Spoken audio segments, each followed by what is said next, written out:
Hola, ¿qué tal? Bienvenidas y bienvenidos al aire, una nueva edición de Impacto Económico, Economía y Finanzas. Aquí en la pantalla de Telesur, les saluda Luis de Jesús. Ahora revisamos las noticias más importantes de la emisión. Cientos de empleados de la industria del cobre en Chile podrían quedar en la calle. En breve le contamos por qué. Bolivia recupera su soberanía alimentaria e incrementa los niveles de producción del sector agrícola. En Economía en Contexto, aquí le contamos. Y en Economía 360, China y Bélgica acuerdan fortalecer sus relaciones bilaterales, protegiendo el multilateralismo y abriéndose a la economía mundial.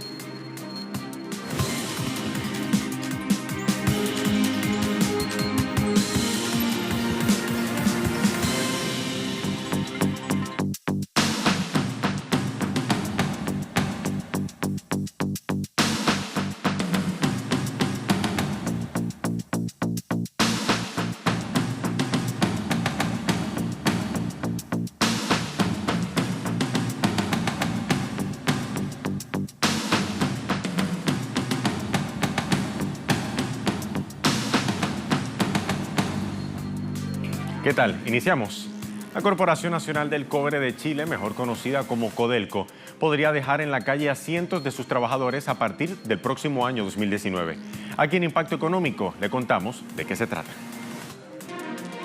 Mediante un comunicado, la empresa chilena dedicada a la explotación cuprífera, Codelco, anunció que durante el primer semestre de 2019 tiene previsto despidos masivos de trabajadores en la división Salvador, ubicada en la región Atacama en el norte del país.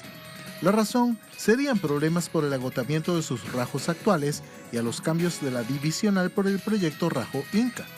La directiva de Codelco agrega que en la división Salvador se está ejecutando un plan de transformación que busca prolongar su vida útil por los próximos 40 años. El presidente del Sindicato de Supervisores y Profesionales de Codelco, Rodrigo González, dijo que el gremio va a exigir que los trabajadores y supervisores sean transferidos a las otras divisiones. Hasta el momento, Codelco no ofreció una cifra oficial sobre la cantidad de desvinculaciones, pero fuentes sindicales estiman que serán entre 200 a 300 los despidos del personal de planta. Y la República de Ecuador recibirá apoyo económico del gobierno alemán para ejecutar diversos proyectos de desarrollo.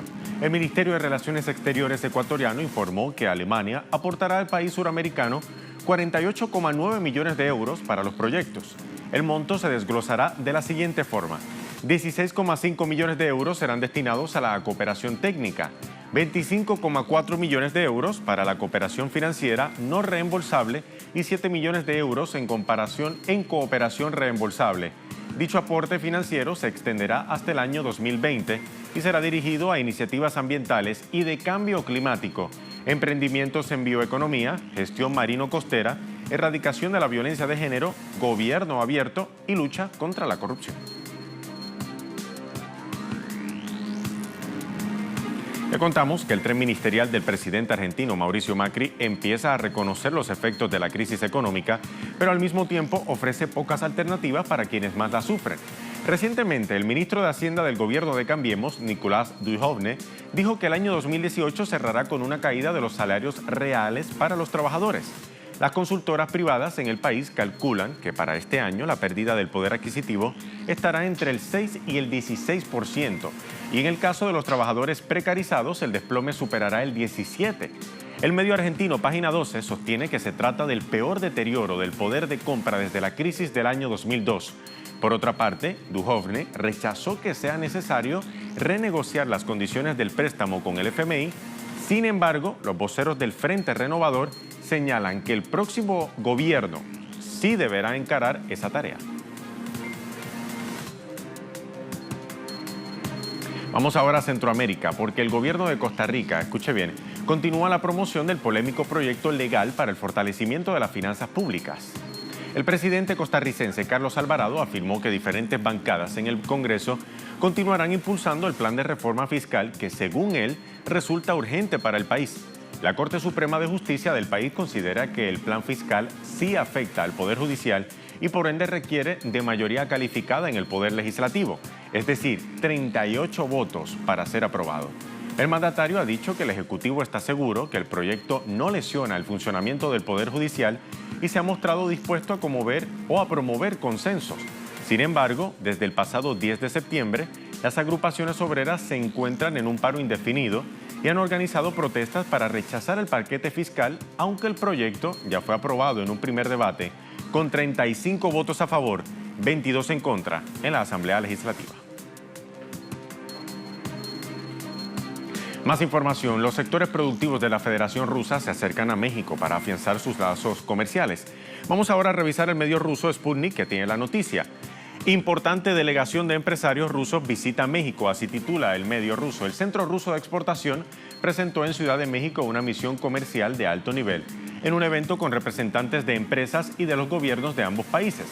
La misión empresarial rusa estuvo compuesta por una veintena de compañías vinculadas con las industrias agroalimentaria, química, petrolera y gasífera, de tecnología médica y también la construcción. La directiva ejecutiva de ProMéxico sostuvo que ambos países son actores globales y que están entre los 15 más grandes del mundo a nivel territorial y económico. Agregó que en el 2015 ProMéxico abrió una oficina de representación en Moscú y que dio su bienvenida a abrir muy pronto en México una oficina del Russian Export Center. Momento de hacer una primera pausa. Al regreso, en Economía en Contexto hablamos de Bolivia, porque el gobierno del presidente Evo Morales ahora ha logrado superar o recuperar la economía alimentaria y su soberanía también. De esto y más hablamos aquí en Impacto Económico a la vuelta.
De vuelta a Impacto Económico, hablamos ahora de Bolivia. El actual gobierno del presidente Evo Morales se adjudica otro importante logro en su gestión.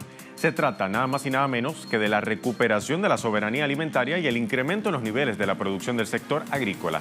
Esto se llevó al fortalecimiento de la industria interna y el aumento de las exportaciones. Aquí en Contexto le ofrecemos detalles de acuerdo a un trabajo de investigación que realizó la agencia Prensa Latina.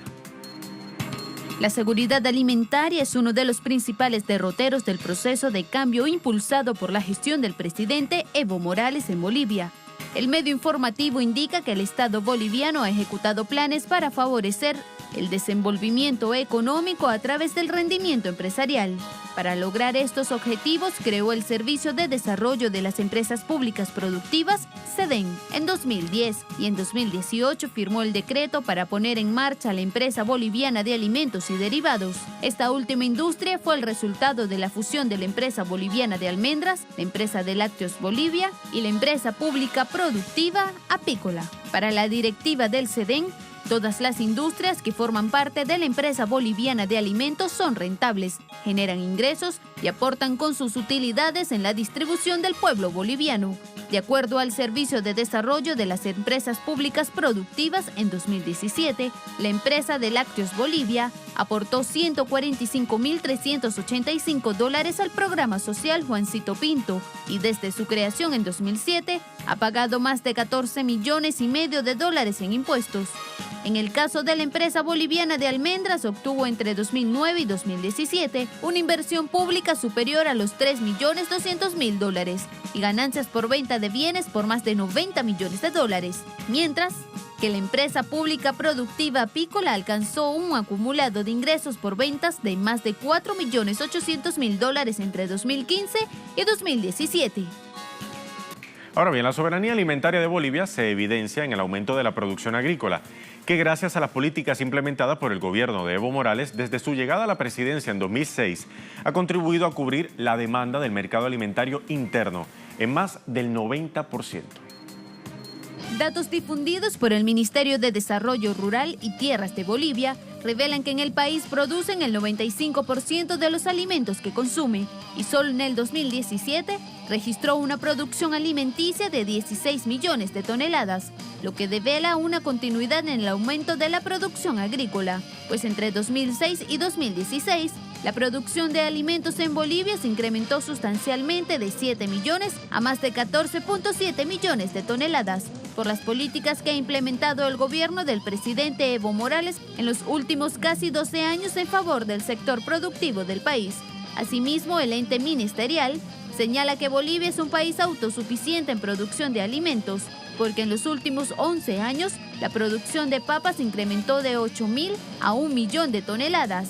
La de cebolla pasó de 50.000 a 80.000 toneladas y la de tomate aumentó de 43.000 a 61.000 toneladas. Por otra parte, en dicho periodo, la producción de semillas certificadas incrementó a 923.000 toneladas.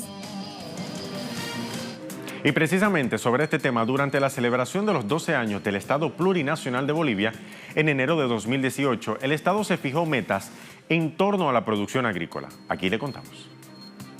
En los desafíos a futuro, el gobierno de Bolivia planteó incrementar la superficie cultivada en el país a 4.7 millones de hectáreas.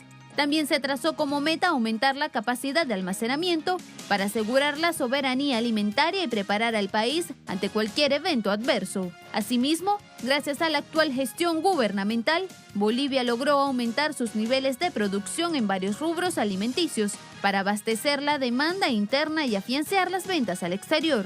A lo largo de 2017, Bolivia exportó más de 35.000 toneladas de granos de quinoa a mercados de Estados Unidos y Europa, por un valor superior a 84 millones de dólares. Igualmente, de acuerdo al Instituto Boliviano de Comercio Exterior, en los últimos 10 años el país se convirtió en un exportador neto de cereales con ingresos superiores a 1.000 millones de dólares. También en este año 2018, el gobierno prevé la venta al mercado internacional de 12 millones de quintales de azúcar y desde el mes de septiembre, mediante un decreto, autorizó la exportación de maíz para siembra al mercado extranjero. Y hablamos del mercado alimenticio, pero las exportaciones de alimentos no es el único campo al que apuesta Bolivia. También el gobierno centra su mirada en la venta de agrofertilizantes. Aquí en Impacto Económico le hablamos de la urea.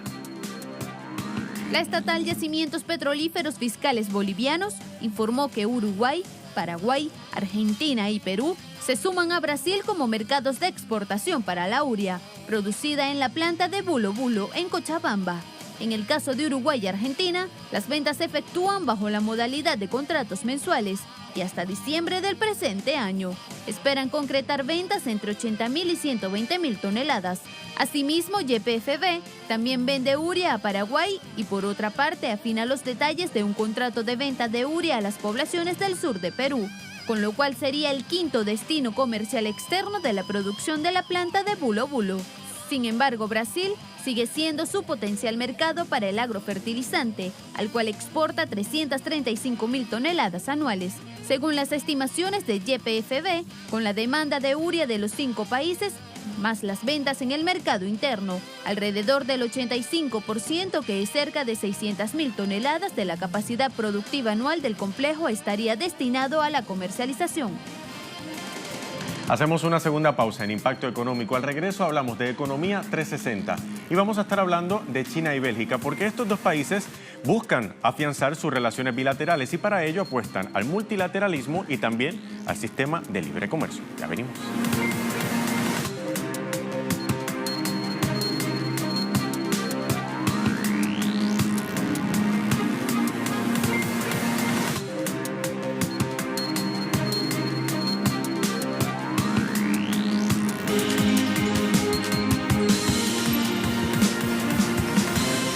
Economía 360 en las pantallas de Telesur. China y Bélgica acordaron fortalecer sus relaciones bilaterales y ahora apuestan a seguir protegiendo el multilateralismo, también el orden internacional basado en las normas. Ambos países mantienen también el sistema de libre comercio y buscan abrirse a la economía mundial. Aquí le contamos los detalles. China y Bélgica acordaron continuar desatando ventajas complementarias, aprovechando más potenciales de cooperación y alcanzando mayores logros de desarrollo en la cooperación pragmática entre ambos países. En ese sentido, Beijing y Bruselas mejorarán la comunicación y la coordinación en marcos multilaterales como las Naciones Unidas, salvaguardarán el multilateralismo y el orden internacional basado en normas, mantendrán el sistema de libre comercio y abrirán la economía mundial. El primer ministro chino, Li Keqiang, dijo que las dos partes pactaron mantener intercambios de alto nivel, comunicarse oportunamente sobre diversos temas y seguir consolidando la confianza política mutua. Asimismo, Li propuso que las dos partes amplíen aún más la apertura bidireccional, mejoren el nivel de comercio e inversión bilateral, profundicen la cooperación en aviación y aeroespacial y mejoren la cooperación para la innovación. En cuanto a las relaciones con Europa, el diplomático chino destacó que Beijing y Bruselas trabajarán juntas para lograr un desarrollo sano y estable de las relaciones entre China y Europa, facilitando el proceso de negociación de un tratado bilateral de inversión entre ambas partes. Por su parte, el primer ministro de Bélgica, Charles Michel, sugirió que los dos países aprovechen los potenciales en economía y comercio, inversión, agricultura, energía, aviación, infraestructura y cooperación en conectividad. Michel pidió a Bélgica y China que realicen esfuerzos conjuntos para facilitar el desarrollo de las relaciones Europa-China, llegar a un arreglo sobre los acuerdos bilaterales sobre promoción y protección recíproca de inversiones en una fecha temprana y tomar medidas para promover el beneficio mutuo entre empresas de los dos países.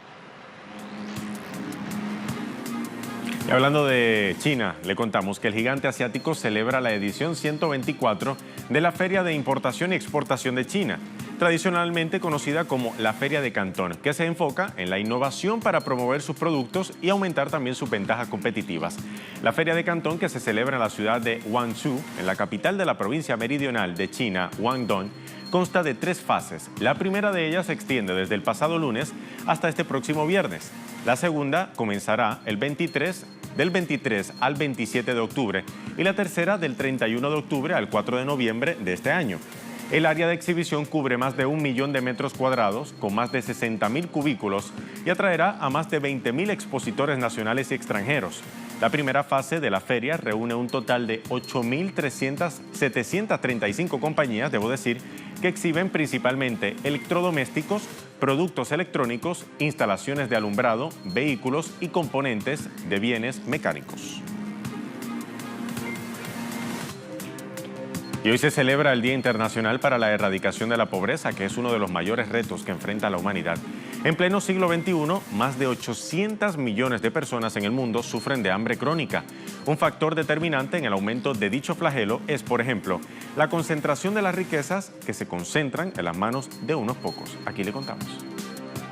En 1992, la Asamblea General de la ONU instituyó el 17 de octubre como el Día Internacional para la Erradicación de la Pobreza, para promover mayor conciencia entre los ciudadanos, los gobiernos y la comunidad internacional sobre la necesidad de tomar medidas para erradicar la pobreza y la indigencia en todos los países. Según datos del Programa de las Naciones Unidas para el Desarrollo, revelan que actualmente más de 800 millones de personas aún viven con menos de $1,25 al día y muchos carecen de acceso a alimentos, agua potable y saneamiento adecuados, situación que para muchos es inaceptable, pues este año también se celebra el 70 aniversario de la proclamación de la Declaración Universal de los Derechos Humanos. Porque es importante recordar el vínculo fundamental que existe entre la extrema pobreza y los derechos humanos y el hecho de que las personas que viven en situación de pobreza se ven afectadas de forma desproporcionada por numerosas violaciones de los derechos humanos. Expertos señalan que la pobreza también se debe a la desigualdad social,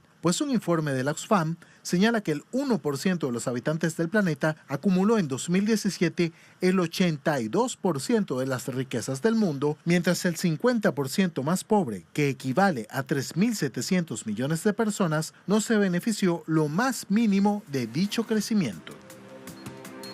Escuche esto, la deuda pública española sigue en aumento. Revisamos ahora datos del Banco de España. En agosto del año corriente, la deuda pública de España alcanzó el 97,3% del Producto Interno Bruto del país, al totalizar 1.162.000 millones de euros. En ese sentido, el endeudamiento del conjunto de las administraciones públicas españolas aumentó en 2.352 millones de euros. Esto es aproximadamente un 0,2% más que en julio pasado. Según la Autoridad Independiente de Responsabilidad Fiscal, España tardará casi 2 décadas en reducir su endeudamiento hasta el 60% del PIB, el umbral previsto para el año 2020. Asimismo, los compromisos de las administraciones públicas no bajarán al 60% del PIB, al menos hasta 2037, pese a que la Ley de Estabilidad Presupuestaria fijó esa meta para dentro de 3 años. En 2017, España cerró con una deuda de 1.144.298 millones de euros, lo que equivale al 98,3% de su PIB.